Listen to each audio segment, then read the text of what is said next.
अस्सलाम वालेकुम स्टूडेंट्स। आज की इस वीडियो लेक्चर के अंदर हम first year mathematics national book foundation की बुक का एक्सरसाइज 1.4 का क्वेश्चन नंबर 8, 9 और 10 के सॉल्यूशंस फाइंड आउट करेंगे। इससे पहले मैं इस एक्सरसाइज के 2 वीडियो लेक्चर्स रिकॉर्ड करवा चुका हूं। फर्स्ट वीडियो लेक्चर के अंदर हमने क्वेश्चन नंबर 1 to 5 के सॉल्यूशंस फाइंड आउट करना सीखे और उसके बाद सेकेंड वीडियो लेक्चर के अंदर इसी एक्सरसाइज के पार्ट 2 के अंदर हमने क्वेश्चन नंबर 6 और 7 के सॉल्यूशंस फाइंड आउट करना सीखे। इसमें जो इस एक्सरसाइज के लास्ट 3 क्वेश्चंस है 8, 9 और 10, ये पार्ट 3 है एक्सरसाइज 1.4 का, जिसमें हम इनके सॉल्यूशन फाइंड आउट करना सीखेंगे। इस वीडियो के अंदर हम applications of complex numbers in real world, यानी रियल वर्ल्ड के अंदर एप्लीकेशन हमारा कहां यूज होता है। आपकी बुक के अंदर सिर्फ 2 टॉपिक्स हैं। जब आप अपनी बुक को रीड आउट करेंगे उसमें काफी ज्यादा एप्लीकेशंस बताई गई हैं, लेकिन हम 2 को ही डिस्कस करेंगे। फर्स्ट वन है सिंपल हार्मोनिक मोशन और सेकंड है हमारे पास फ्लो ऑफ इलेक्ट्रिक करंट। ये 2 एप्लीकेशंस आपकी बुक में और आपके सिलेबस में है चैप्टर नंबर 1 के अंदर। इन्हीं को डिस्कस करेंगे कि कॉम्प्लेक्स नंबर्स को हम कहां यूटिलाइज करते हैं रियल वर्ल्ड के अंदर, हकीकी दुनिया के अंदर कहां इस्तेमाल होता है। पहली एग्जांपल सिंपल हार्मोनिक मोशन आप 10th क्लास में पढ़कर आ चुके हैं, डिटेल में जाने की जरूरत नहीं है। हमें जस्ट क्वेश्चंस को सॉल्व करना है और इससे ज्यादा कुछ नहीं। आप फिजिक्स में ये चीजें पढ़ चुके हैं, ज्यादा डिटेल में नहीं मैं जाऊंगा। ये मेरे पास फॉर्मूला है सिंपल हार्मोनिक मोशन का, x is equal to x maximum into e power iota theta. यहां पर जो x है that is a position of particle, यानी पोजीशन ऑफ पार्टिकल, ये पोजीशन ऑफ पार्टिकल होती है, मेन पोजीशन कहलाती है सिंपल हार्मोनिक के अंदर। दूसरा एम्पलीट्यूड, यहां पर x है और ये मेरे पास x मैक्सिमम है, यानी मैक्सिमम डिस्प्लेसमेंट एम्पलीट्यूड कहलाती है, यानी कि वो कितना डिस्प्लेस कर रहा है अपनी ओरिजिनल पोजीशन से, ये हमारे पास एम्पलीट्यूड होता है। और ये आयलर नंबर इस फॉर्मूले में यूज होगा, ये हम ऑलरेडी लास्ट वीडियो लेक्चर्स के अंदर और इसी एक्सरसाइज के अंदर पोलर फॉर्म के अंदर पढ़ चुके हैं आयलर नंबर को। अब e power iota theta is equal to cos theta plus iota sine theta, इसको भी यूज करेंगे हम जो न्यूमेरिकल जो क्वेश्चंस को सॉल्व करेंगे। अब यहां पर जो थीटा डिफाइन किया गया है, क्योंकि थीटा एंगुलर है हमारे पास, तो ये एंगुलर वेलोसिटी की रिप्रेजेंटेशन डिपेंड करता है वो टाइम के ऊपर। तो थीटा फार्मूला होगा हमारे पास W इंटू टी। डब्ल्यू से मुराद एंगुलर वेलोसिटी है, यानी कितना स्पीड से वो मूव कर रहा है, टाइम के ऊपर भी डिपेंड करेगा। और यहां पर जो एंगुलर वेलोसिटी का फार्मूला है हम क्वेश्चंस के अंदर ये भी यूज करेंगे 2 पाई ओवर एफ। एफ से मुराद फ्रीक्वेंसी, टोटल नंबर्स हमारे पास आती है। पहले इस एप्लीकेशन को डिस्कस करते हैं, बाद में हम क्वेश्चन नंबर 10 के अंदर हम लास्ट को डिस्कस करेंगे। इस फर्स्ट एप्लीकेशन जो कि सिंपल हार्मोनिक मोशन है, उससे हमने क्वेश्चन नंबर 8 और 9 के सॉल्यूशंस फाइंड आउट करना सीखते हैं। चलिए स्टार्ट करते हैं। चलिए स्टूडेंट क्वेश्चन नंबर 8 स्टार्ट करते हैं। एक्सरसाइज 1.4 का मेरे पास स्टेटमेंट क्या है, calculate the position of particle, यानी हमने पोजीशन चेक करनी है उस पार्टिकल की फ्रॉम मेन पोजीशन, हमने ये फाइंड आउट करना है। जब हम सॉल्यूशन स्टार्ट करेंगे तो हमें x की वैल्यू फाइंड आउट करनी है। x क्या थे हमारे पास, position of particle from mean position, यानी ये हमें मालूम करना है सिंपल हार्मोनिक मोशन के अंदर। व्हेन एम्पलीट्यूड, एम्पलीट्यूड से मुराद मैक्सिमम डिस्प्लेसमेंट, यानी xm की वैल्यू क्या दी हमें, दैट इज मैक्सिमम 0.004 mm है, यहां पर ये चीज आ जाएगी हमारे पास। ठीक है, एम्पलीट्यूड गिवन है और मुझे पोजीशन चेक करनी है पार्टिकल की, ये मेरे पास गिवन है मैक्सिमम डिस्प्लेसमेंट। उसके बाद द एंगल, 3 पार्ट्स है मेरे पास। फर्स्ट केस के अंदर थीटा की वैल्यू, यानी ये कितना एंगल बना रहा है इसके अंदर, दैट इज π/4। जब π/4 एंगल बनाएगा यहां पर, तब मेरे पास इसकी पोजीशन ओरिजिनल क्या होगी, इसको हमने चेक करना है। चलिए फार्मूला यूज करते हैं सिंपल हार्मोनिक मोशन का। ये मेरे पास फार्मूला है, बाय यूजिंग फार्मूला क्या है हमारे पास, x is equal to x maximum into e power iota theta के इक्विवेलेंट आ जाएगी। ये फार्मूला हम यूज करेंगे इस केस के अंदर। x इज इक्वल टू, इसकी वैल्यू है 0.004, ये चीज आ जाएगी। उसके बाद e power iota theta, that is a Euler number cos theta plus iota sine theta. पहले मैं यहां पर चलिए वैल्यू रिप्लेस करते थे, बाद में इसको सिंप्लीफाई करते। थीटा की वैल्यू मैंने क्या रिप्लेस कर दी, π/4। अब इसकी जो डेसिमल नंबर है मेरे पास, जब कैलकुलेटर से चेक करेंगे तो ये बनेगा मेरे पास, ये चीज आ जाएगी 1/250। जब इसको सॉल्व करेंगे by through this relation Euler number, तो हम क्या रिप्लेस करेंगे, कॉस थीटा, थीटा की जगह क्या आ जाएगा π/4, ये π/4 प्लस अयोटा साइन π/4, तो ये मेरे पास आ जाएगी ये वैल्यू। ठीक है, अब जब इसको कैलकुलेटर पे चेक करें तो वो ये वैल्यू बनती है हमारे पास, कैलकुलेटर पे cos π/4 की ये वैल्यू होगी, लेकिन आम तौर पर हम जो यूज करते हैं 1/√2, ये हमें याद होती है, हमने 10th क्लास में यही पढ़ चुके, लेकिन कैलकुलेटर पर हमें इस तरह की डिफाइनिंग देता है √2/2, हम यही यूज करेंगे, इसको यूज नहीं करेंगे क्योंकि आपकी बुक में इसके मुताबिक सोल्यूशन है। चलो इसको रिप्लेस करते हैं, तो ये आ जाएगा मेरे पास 1/250 और ये आ जाएगा √2/2 प्लस √2/2, सेम वैल्यूज होती है साइन में भी और कॉस में भी, π/4 45 डिग्री होता है ये। अब इसको अंदर मल्टीप्लाई कर देते हैं तो फाइनल हमारे पास पोजीशन क्या आ जाएगी √2 इसको इसके साथ मल्टीप्लाई करेंगे तो 500, और जब इसको इसके साथ मल्टीप्लाई करेंगे तो हमारे पास आ जाएगा √2/500, तो ये फाइनल आ जाएगा, फाइनल आ जाएगी position of particle from mean position. ये फर्स्ट केस के अंदर था। सेकंड केस के अंदर हमारे पास values change, sorry angle change है, बाकी सॉल्यूशन वैसे का वैसे ही आएगा हमारे पास। उसी तरह स्टार्ट करेंगे, इसमें भी x फाइंड आउट करना है हमने, x इज इक्वल टू उस जो हमने फाइंड आउट करना है, और मैक्सिमम एम्पलीट्यूड का गिवन है, मैक्सिमम डिस्प्लेसमेंट दैट इज 0.04, क्योंकि इसके 3 पार्ट्स हैं। यहां पर थीटा की वैल्यू क्या आ जाएगी, दैट इज π/3। जब इसको फर्दर सिंप्लीफाई करते हैं हम फार्मूला यूज करके, बाय यूजिंग फार्मूला क्या है हमारे पास, that is x is equal to x maximum e power iota theta. जब इसकी वैल्यूज रिप्लेस करेंगे यहां पर x is equal to maximum, again वही है 0.004, और इसकी एंगुलर वैल्यू क्या है π/3 इस केस के अंदर। अब इसको सिंप्लीफाई करते हैं, ये वैल्यू आ जाएगी कैलकुलेटर से 1/250, और जब इसको सिंप्लीफाई करेंगे थ्रू दिस कॉम्बिनेशन तो ये मेरे पास आ जाएगा cos π/3 योटा साइन π/3, और इसकी वैल्यू होती है मेरे पास 1/2, ये cos 60 डिग्री है, cos 60 π/3 के इक्विवेलेंट होता है, 1/2 के इक्विवेलेंट आ जाएगा, प्लस अयोटा इंटू √3/2, इसकी वैल्यू साइन π/3 की √3/2 होती है, और अंदर अब इसको मैं इसके साथ भी मल्टीप्लाई करवाऊंगा, इसके साथ भी मल्टीप्लाई करूंगा, तो मेरे पास जो पोजीशन आ जाएगी 1/500 प्लस ये मेरे पास क्या आ जाएगा √3 अयोटा ओवर 500, तो ये मेरे पास फाइनल पोजीशन आ जाएगी इस पार्ट के अंदर भी। लास्ट पार्ट स्टार्ट करते हैं थर्ड, जिसमें मेरे पास थीटा की वैल्यू क्या गिवन है, दैट इज π/6।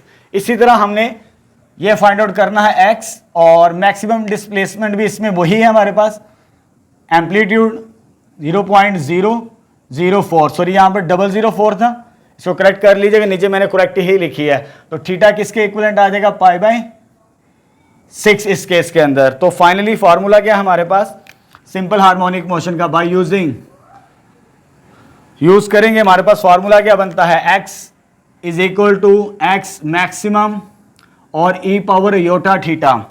जब इसमें वैल्यूज रिप्लेस करते हैं, x तो फाइंड आउट करना है पोजीशन, और इसकी वैल्यू क्या है 0.004, और इस केस में थीटा क्या है एंगुलर π/6, और इसकी वैल्यू अगेन 1/250, ये चीज आ जाएगी हमारे पास।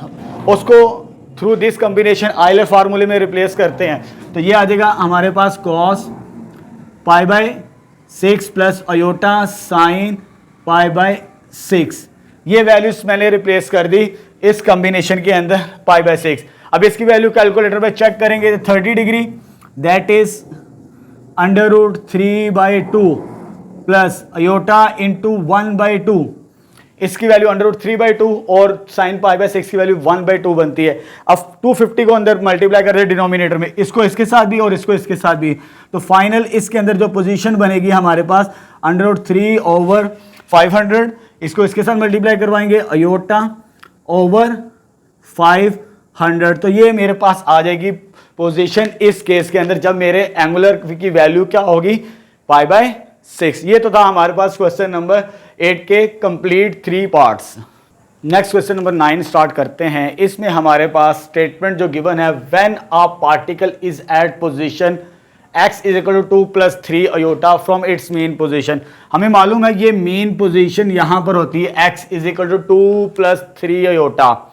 ये मेरे पास मीन पोजीशन है पार्टिकल की 2 प्लस 3 अयोटा। एंड xm, और xm से मुराद क्या है, xm maximum displacement means amplitude. ये गिवन है 1 plus 4 iota from its mean position, यानी मेन पोजीशन से वो कितना डिस्टेंस कवर करता है मैक्सिमम। तो ये मेरे पास गिवन है 1 plus 4 iota, 1 plus 4 iota. As it can be seened under microscope at this point, ये उसने माइक्रोस्कोप से देखता है कि ये मेरे पास मेन पोजीशन बनती है पार्टिकल की और ये मेरे पास एम्पलीट्यूड मीन मैक्सिमम डिस्प्लेसमेंट है। इस केस के अंदर x की वैल्यू मेरे पास 2 प्लस 3 अयोटा है और मेरे पास ये गिवन है हमारे पास 1 प्लस 4 अयोटा। ये दो चीजें गिवन है। फर्स्ट पार्ट, इसके दो पार्ट्स हैं हमारे पास। फर्स्ट पार्ट के अंदर कैलकुलेट द एंगल, यानी हमने ये एंगल फाइंड आउट करना है थीटा की वैल्यू। यहां पर ये थीटा यानी कितना डिस्प्लेस कर रहा है ये पोजीशन से, अपनी डायरेक्शन उसकी हमने चेक नहीं, थीटा की वैल्यू फाइंड आउट करनी है एट t इज इक्वल टू 0। इसको बाद में डिस्कस करते हैं। यहां पर t इज इक्वल टू 0 से मुराद क्या है, पहले तो हम फाइंड आउट करेंगे कैलकुलेट द एंगल थीटा की वैल्यू। इस केस के अंदर ये तो आ जाएगा, इसके दो हिस्से हैं, एक आ जाएगा कैलकुलेट द एंगल जो हमने थीटा की वैल्यू फाइंड आउट करनी है, और दूसरा हमने फाइंड आउट करना है इट्स पोजीशन। पार्टिकल की पोजीशन ये होती है, आमतौर पर हम इसे x को रिप्रेजेंट करते हैं, यानी मींस हमने x की वैल्यू फाइंड आउट करनी है। चलें, हमारे पास गिवन क्या है, गिवन दैट ये दो मेरे पास, एक मेरे पास पार्टिकल की पोजीशन और दूसरा उसने हमें दिए मैक्सिमम डिस्प्लेसमेंट मींस एम्पलीट्यूड, और हमने यहां से पहले थीटा की वैल्यू निकालनी है। फार्मूला क्या हमारे पास, ये वाला कॉम्बिनेशन यूज करेंगे, हम थीटा की पहले वैल्यू फाइंड आउट करेंगे। चलिए स्टार्ट करते हैं बाय यूजिंग फार्मूला। क्या है हमारे पास, x is equal to x maximum e power iota theta. x की वैल्यू क्या है मेरे पास 2 प्लस 3 अयोटा, और x maximum displacement means amplitude 1 plus iota theta आ जाएगा मेरे पास, into e power iota theta के इक्विवेलेंट आ जाएगा मेरे पास। ठीक है, अब ये आ चुके हैं, हमें थीटा की वैल्यू को एलिमिनेट करना, तो ये मेरे पास आ जाएगा मल्टीप्लाई है, इधर आके डिवाइड हो जाएगा 2 plus 3 iota over 1 plus 4 iota is equal to iota theta के इक्विवेलेंट आ गया मेरे पास। अब ये मेरे पास कंप्लेक्स नंबर है डिवीजन के अंदर, जब कंप्लेक्स नंबर डिवीजन में हो तो नीचे से हमने इसको एलिमिनेट करना है अयोटा को, तो इसको रैशनलाइज करेंगे हम।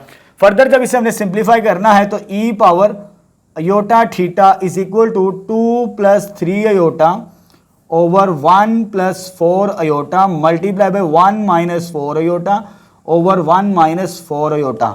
अब जब इसको फर्दर सिंप्लीफाई करते हैं तो मेरे पास e power iota theta is equal to, इसको इसके साथ मल्टीप्लाई किया तो ये आ जाएगा 2 1 जार 2 हो गया, 2 4 जार 8 माइनस 8 अयोटा, और 3 को इसके साथ मल्टीप्लाई करेंगे तो प्लस 3 अयोटा, जब इसको इसके साथ मल्टीप्लाई करेंगे तो माइनस 12 अयोटा का स्क्वायर, यानी ऊपर तो मैंने मल्टीप्लाई करवा दिया, ये चीज आ गई, डिवाइडेड बाय नीचे a plus B a minus B means a square minus B square. अब इसको सिंप्लीफाई करते हैं तो e power iota theta is equal to, तो ये मेरे पास इमेजिनरी है, इसको सॉल्व करेंगे तो 5 आ जाएगा माइनस 5 अयोटा।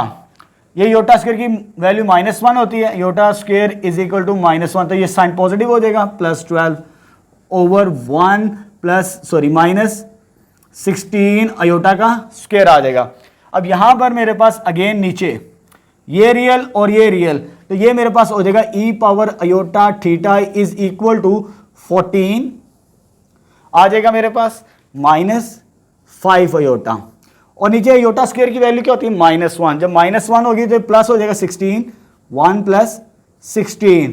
तो फाइनल जब आगे इसको फर्दर सोल्व करेंगे हम तो मेरे पास e पावर अयोटा थीटा किसके इक्विवेलेंट आ जाएगा 17, 14 माइनस 15 अयोटा डिवाइडेड बाय 17। जब इसको मजीद सिंप्लीफाई करते हैं, अलग-अलग करते हैं, 14 ओवर 17 माइनस 15 अयोटा ओवर 17। अभी मेरे पास e पावर अयोटा थीटा की वैल्यू आई है, क्योंकि मैंने थीटा की वैल्यू को एलिमिनेट करना है तो मैं ये फॉर्मूला यूज करूंगा आयलर नंबर का, cos theta plus iota sine theta.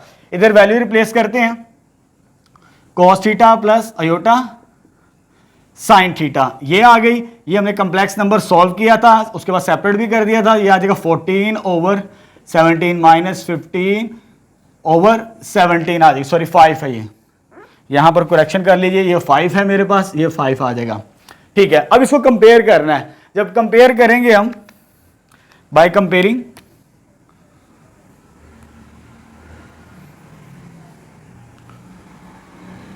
जब कंपेयर करेंगे तो मेरे पास रियल पार्ट क्या मिलेगा मुझे, that is cos theta is equal to 14/17 आ जाएगा मेरे पास। ठीक है, कंपेयर करने से तो मेरे पास रियल पार्ट क्या मिलेगा मुझे, सॉरी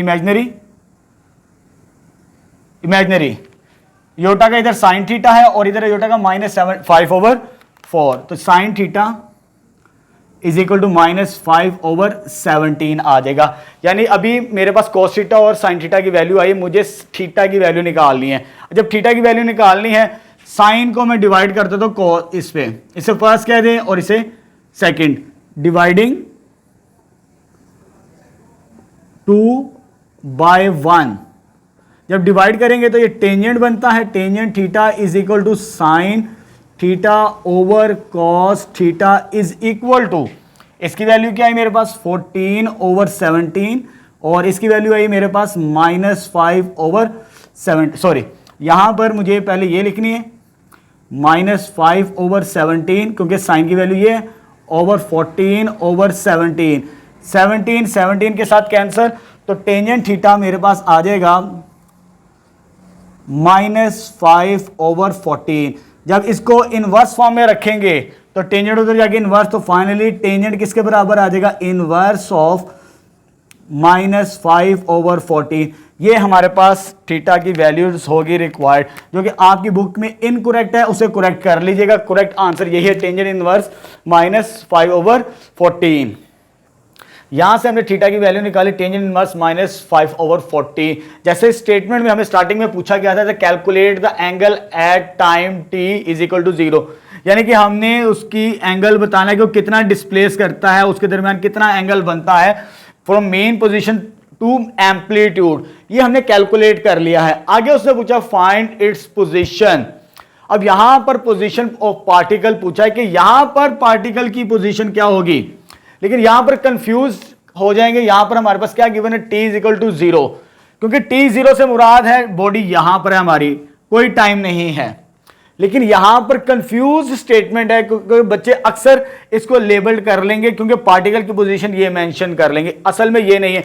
जब हमने कैलकुलेट किया, जब बॉडी ने मूव किया फ्रॉम मेन पोजीशन टू यहां तक मैक्सिमम डिस्प्लेसमेंट तक, यहां पर कुछ देर के लिए बॉडी रेस्ट पर आती है, वो टाइम बहुत माइनर सा होता है, वो 0 के करीब करीब, वहां पर भी बॉडी रेस्ट पर आती है। जब बॉडी मूव करेगी यहां पर, वो कुछ टाइम के लिए जरूर ठहरती, देन वो अपने मेन पोजीशन की तरफ दोबारा मूव करती है। तो हमने यहां पर चेक करना है कि पोजीशन क्या होगी उसकी पोजीशन, तो एक्स एम फाइंड आउट करना है हमने। सॉरी, स्टार्टिंग में मैंने यहां पर एक्स एम लिखना चाहिए था, यहां पर ये एक्स लिख दिया था।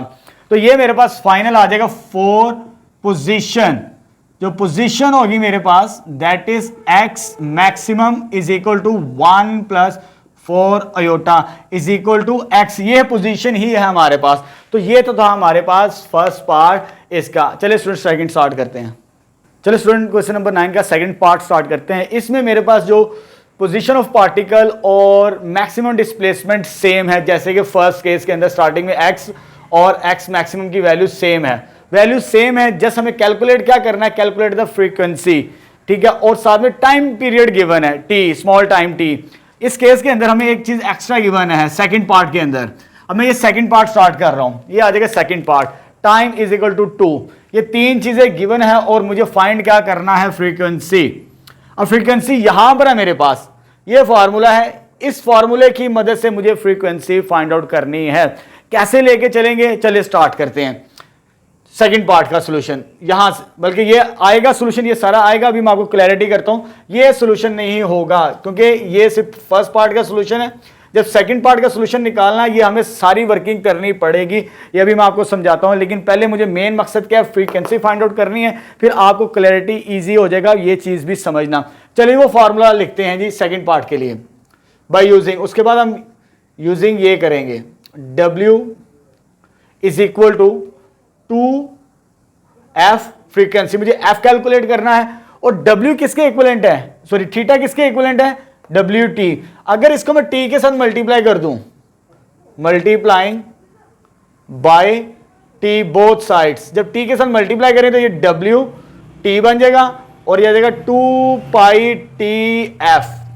बेसिकली मुझे कैलकुलेट ये करना है, लेकिन ये WT ये मेरे पास एंगुलर वेलोसिटी कहलाती है, दैट इज थीटा। थीटा इस केस के अंदर हम फाइंड आउट कर चुके हैं, क्योंकि मेरे पास मेन पोजीशन और मैक्सिमम डिस्प्लेसमेंट सेम है। तो इसी मेथड को, जैसे कि मैंने फर्स्ट पार्ट के अंदर पहले थीटा को कैलकुलेट किया था, उसी मेथड को आपने इस फार्मूले की मदद से सॉल्व करना है।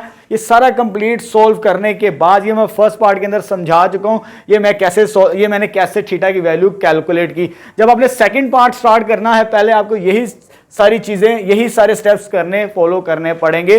पहले आप थीटा की वैल्यू निकालेंगे, देन इस पॉइंट की तरफ आएंगे, इस फॉर्मूले को यूज करेंगे जो कि मैंने स्टार्टिंग में लिखा था, angular velocity is equal to 2 pi frequency, जो आपकी बुक में मेंशन, लेकिन वहां पर गलत लिखा गया है। चलो जी, ये किसके इक्विवेलेंट है, थीटा के इक्विवेलेंट। ये मेरे पास थीटा की वैल्यू आ गई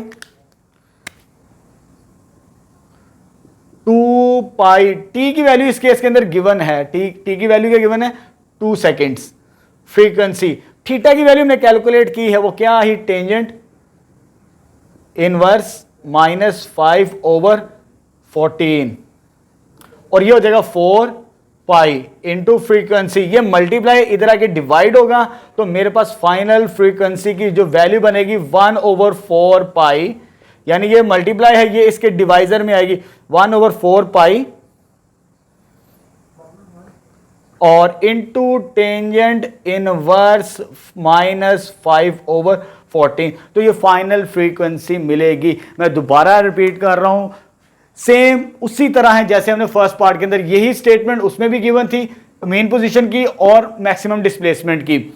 हमें पहले फ्रीक्वेंसी निकालने के लिए थीटा लाजमी कैलकुलेट करना पड़ेगा। जैसे फर्स्ट केस के अंदर मैंने ये चीज सारी समझाई है, पहले आप जब थीटा निकाल लेंगे तब आपने ये एंगुलर वेलोसिटी का formula W is equal to 2 pi f को यूज करना है। उसके बाद अकॉर्डिंग टू स्टेटमेंट मैंने t के साथ मल्टीप्लाई किया, जब t के साथ मल्टीप्लाई करेंगे थीटा की वैल्यू बन जाएगी, क्योंकि यहां पर मैंने थीटा कैलकुलेट कर लिया है। जब कैलकुलेट कर लिया है, इस फार्मूले में रिप्लेस करेंगे t की वैल्यू भी और थीटा की वैल्यू भी, तो फाइनल मुझे फ्रीक्वेंसी मिल जाएगी सेकेंड पार्ट की। नेक्स्ट सेकेंड एप्लीकेशन स्टार्ट करते हैं, कंप्लेक्स नंबर्स की, फ्लो ऑफ इलेक्ट्रिसिटी और flow of a current in a circuit. ये मेरे पास कॉम्बिनेशन है, फार्मूला है जो कि हम यूज करेंगे क्वेश्चंस के अंदर, क्वेश्चन नंबर 10 के अंदर। यहां पर I से मुराद क्या है, current in a circuit, Z से मुराद क्या, इंपीडेंस, और लास्ट E से मुराद क्या है, वोल्टेज। हमें यहां पर जो क्वेश्चन नंबर 10 की स्टेटमेंट गिवन है, की गई है, find the impedance Z for the values. दो पार्ट्स है मेरे पास, इंपीडेंस मींस Z की वैल्यू कैलकुलेट करनी है, और मेरे पास E की वैल्यू मींस वोल्टेज और करंट गिवन किया गया है। इस फार्मूले की मदद से हम इंपीडेंस की वैल्यू फाइंड आउट करेंगे। चलिए स्टार्ट करते हैं बाय यूजिंग फार्मूला। फार्मूला क्या है हमारे पास, by using E is equal to I multiply by Z, क्योंकि मुझे Z की वैल्यू कैलकुलेट करनी है, तो मैं पहले थोड़ा सा रीअरेंज कर रहे, तो Z इज इक्वल टू, ये इधर आके डिवाइड हो जाएगा E ओवर I के इक्विवेलेंट, और E की वैल्यू मेरे पास, वोल्टेज की वैल्यू क्या गिवन है, -50 plus 100 iota divided by -2 iota आ जाएगी मेरे पास। अब इसको सिंप्लीफाई करेंगे, क्योंकि ये कॉम्प्लेक्स नंबर है, तो हम इसे सिंप्लीफाई कर सकते हैं, लेकिन पहले हम थोड़ा सा सिंप्लीफाई कर लेते ताकि हमें कैलकुलेशन करने में आसानी हो। ऊपर मेरे पास 50 कॉमन आता है, -50 कॉमन ले लें, और नीचे से आप -2 कॉमन ले लें ताकि हमें सिंप्लीफाई करना, रैशनलाइजेशन करने में आसानी हो। तो मेरे पास जो फर्दर सिंप्लीफिकेशन से Z मिलेगा मुझे, दैट इज -50, और इधर क्या रहे 1 - 2 अयोटा डिवाइडेड बाय, इधर से -2 कॉमन आएगा, -2 3 प्लस अयोटा, ये इसके साथ कैंसिल आउट, तो मेरे पास z की वैल्यू क्या मिलेगी मुझे, that is 50 into 1 minus 2 iota divided by 3 plus iota आ जाएगी मेरे पास। सॉरी यहाँ पर हाँ ठीक है 25 बचेगा, जब 2 कैंसिल आउट होगा तो ये मेरे पास 25 आ जाएगा। अब सिंप्लीफाई करना आसान है। अब इसको मुझे सिंप्लीफाई करना है, इसको कैसे सिंप्लीफाई करेंगे, हम रैशनलाइज करेंगे कॉन्जुगेट लेके, 3 माइनस अयोटा 3 माइनस अयोटा, तो z इक्वलेंट आ जाएगा मेरे पास further, z is equal to 25, 1 को 3 के साथ मल्टीप्लाई किया 3, 1 को योटा के साथ मल्टीप्लाई किया माइनस योटा, इसको इसके साथ माइनस 2 अयोटा को 3 के साथ तो माइनस 6 अयोटा, और माइनस माइनस प्लस 2 अयोटा का स्क्वायर डिवाइडेड बाय नीचे आ जाएगा ए स्क्वायर माइनस बी का स्क्वायर। तो मेरे पास जी की वैल्यू क्या मिलेगी मुझे फाइनली इस सिंप्लीफिकेशन के बाद, ऊपर ये मेरे पास इमेजिनरी है तो इसका आंसर -7 अयोटा हो जाएगा, और योटा स्क्वायर की वैल्यू -1 है, ये साइन चेंज कर देगा तो -2 हो जाएगा डिवाइडेड बाय यह आ जाएगा 9 माइनस योटा स्क्वायर की वैल्यू -1, तो इसे +1 कर देते हैं, ये योटा स्क्वायर की वैल्यू -1 तो माइनस माइनस का हो जाएगा प्लस। आगे इसको फर्दर सिंप्लीफाई करते हैं, तो ये मेरे पास आ जाएगा z is equal to 25 into 1 2 minus 3 1 minus 7 iota divided by, तो ये मेरे पास आ जाएगा 10 आ जाएगा सॉल्व करने से, जब सॉल्व करेंगे तो ये कैंसल आउट होने के बाद ये मेरे पास आ जाएगा 5/2 1 माइनस 7 अयोटा फाइनल इम्पीडेंस। ये तो था मेरे पास फर्स्ट पार्ट। इसी तरह हम सेकंड पार्ट में भी इसी तरह ई और आई की वैल्यूज इस फार्मूले में रिप्लेस करेंगे, फिर उसको सिंप्लीफाई करेंगे। चलिए सेकंड स्टार्ट करते हैं। सेकंड में हमें क्या गिवन है, वैल्यूज गिवन दैट, पहले वो वैल्यूज लिख लें सेकंड पार्ट की। तो मेरे पास इसमें गिवन है e is equal to 100 plus 10 iota, और इसमें से मेरे पास गिवन है i is equal to -8 plus 3 iota. अब फार्मूला यूज करते हैं उसी तरह, सर्किट का फार्मूला क्या है हमारे पास, that is e is equal to I G, e is equal to I multiply by G, ये चीज आ जाएगी। e की वैल्यू क्या मेरे पास, वो ये है, बल्कि उससे पहले सिंप्लीफाई कर लेते हैं, जी निकालना है तो z का कॉम्बिनेशन मेरे पास आ जाएगा e ओवर i के इक्विवेलेंट। जब इसको इधर डिवाइड करेंगे तो क्योंकि मुझे ये फाइंड आउट करना है इसी केस में भी, तो ये मेरे पास वैल्यू बनेगी, तो दैट इज e की वैल्यू क्या मेरे पास, दैट इज इस केस के अंदर 100 प्लस 10 अयोटा डिवाइडेड बाय ये आ जाएगा -8 प्लस 3 अयोटा। अगर सिंप्लीफिकेशन इजी बनानी है ऊपर से 10 कॉमन ले लेते हैं, जब 10 कॉमन लेंगे तो हमारे पास जो कॉम्बिनेशन बचेगा that is z is equal to 10, जब इसमें 10 कॉमन लेंगे तो ये आ जाएगा 10 plus iota divided by -8 plus 3 iota, ये बन गया। अब इसको सिंप्लीफाई करना फर्दर, क्योंकि ये मेरे पास डिनोमिनेटर में एक कम्प्लेक्स नंबर है, इसका कॉन्जुगेट लेके मल्टीप्लाई और डिवाइड करेंगे, तो इधर ही मैं कर देता हूँ इसी केस में, तो ये आ जाएगा -8 minus 3 divided by -8 minus 3 iota. अब इसको सिंप्लीफाई करते हैं, z किसके बराबर आई है 10, वैसे ही 10 को इसके साथ -8 के साथ तो -80, इसको इसके साथ -30 अयोटा, इसको इसके साथ -8 अयोटा आ जाएगा हमारे पास, तो प्लस माइनस -3 अयोटा का स्क्वायर डिवाइडेड बाय इधर a plus B a minus B means a square minus b का स्क्वायर। तो ये मेरे पास फर्दर सिंप्लीफिकेशन से ये आ जाएगा, इसको सॉरी ये वैसे ही आएगा भी, इन दोनों को, ये दोनों इमेजिनरी पार्ट्स है, -38 अयोटा हो जाएगा। इस अयोटा स्क्वायर की वैल्यू क्या है -1, तो ये पॉजिटिव हो जाएगा +3, मैं डायरेक्ट सॉल्व कर रहा हूँ इसे, और ये हो जाएगा 64, और ये हो जाएगा -9 अयोटा का स्क्वायर, ये चीज़ आ जाएगी आफ्टर मल्टीप्लिकेशन। इसको इसके साथ मल्टीप्लाई किया और नीचे हमने फार्मूला लगा दिया a प्लस बी और a माइनस बी, तो ये चीज़ आ जाएगी। फर्दर सिंप्लीफाई करते हैं, ये रियल है और ये रियल है, तो z किसके बराबर आ गया मेरे पास 10, ये आ जाएगा -77 -38 अयोटा डिवाइडेड बाय 64। ये अयोटा स्क्वायर की वैल्यू क्या माइनस, तो ये माइनस और ये माइनस क्या हो जाएगा प्लस 9। इसको 10 के अंदर मल्टीप्लाई कर देते हैं। जब 10 के अंदर मल्टीप्लाई करेंगे तो -770 -380 अयोटा डिवाइडेड बाय 73। तो ये मेरे पास आ जाएगा फाइनल इम्पिडेंस इस केस के अंदर। तो ये तो था हमारा chapter number complete first chapter. ये लास्ट वीडियो लेक्चर्स था हमारे पास चैप्टर नंबर एक्सरसाइज 1.4 का।